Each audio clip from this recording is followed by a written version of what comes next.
This report is compiled by Sheriff's Department, logs, search and rescue statements, soil analysts, records, and official recovery file. The events occurred in a wooded area less than 2 miles from the nearest residence. All verified details are included. Unresolved elements remain under active investigation. At 5:58 p.m. on an early October afternoon in central Missouri, a pair of hikers reported a strong sour odor coming from a patch of woods off of Ridge Hollow Trail. They assumed it was a dead deer until they noticed something else. A section of the ground that looked too smooth, too recent, disturbed, and covered with leaves that didn't match the surrounding area. The hikers backed away and called the sheriff's office at 5:06 p.m. Deputies arrived at 5:29 p.m. and immediately recognized the signs of shadow burial.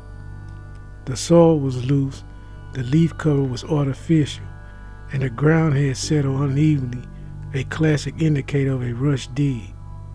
At 5:41 p.m., deputies began a controlled excavation. Within minutes, they uncovered the first detail. A plastic torch, thin blue, the kind sold at hardware stores for under $10. It had been folded around something heavy. At 9:57 p.m., the torch was open. Inside was a body of a man in his early 30s, fully clothed, positioned on his side with his knees drawn slightly inward. There were no visible injuries, no blood, no signs of a struggle at the burial site. The grave was shallow, only 11 inches deep, and indicated a burial was done quickly, likely in the dark. At 6:12 p.m., search and rescue teams expanded the perimeter. They found something 40 yards away. A pair of work gloves, stiff in dried mud, placed neatly on a fallen log. Not dropped, not discarded, placed.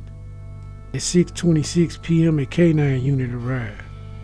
The dog picked up a scent leading away from the burial site, toward a narrow dirt path that wasn't a part of the official trail system. The trail continued for 60 yards, then stopped at abruptly a patch of flattened grass. Investigators noted the area looked like a temporary staging point, a place where the body may have been set down before being moved to a burial site. At 6:44 p.m., deputies located a second disturbed area of soil. This one was smaller, shallow, and empty.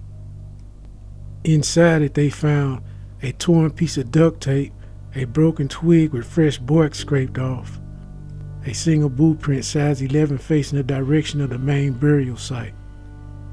The boot print was photographed and cast. At 7:03 p.m., the medical examiner arrived. The body was removed from the tarp and placed on a stretcher. The man had no wallet, no phone, no keys. His pockets were empty. His shoes were missing. At 7:19 p.m., deputies canvassed a nearest residence, a cabin 16 miles away. The homeowner reported hearing something unusual the night before. A vehicle idling on the service road behind his property around 2 a.m. Not moving, not turning around, just idling. When he looked outside, the headlights were off. He assumed it was someone hunting illegally.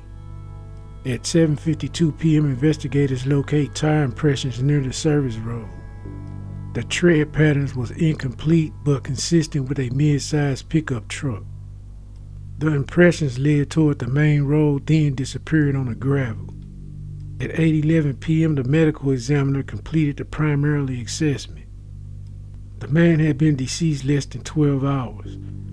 There was no defensive wound, no signs of restraint, no obvious cause of death at the scene.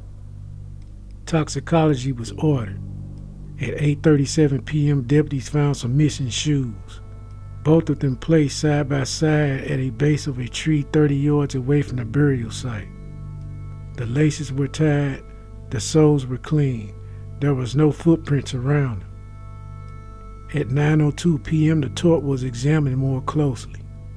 On the inside corner, investigators found a faint partial fingerprint. Not enough for identification, but enough to confirm that the torch has been handled without gloves at some point.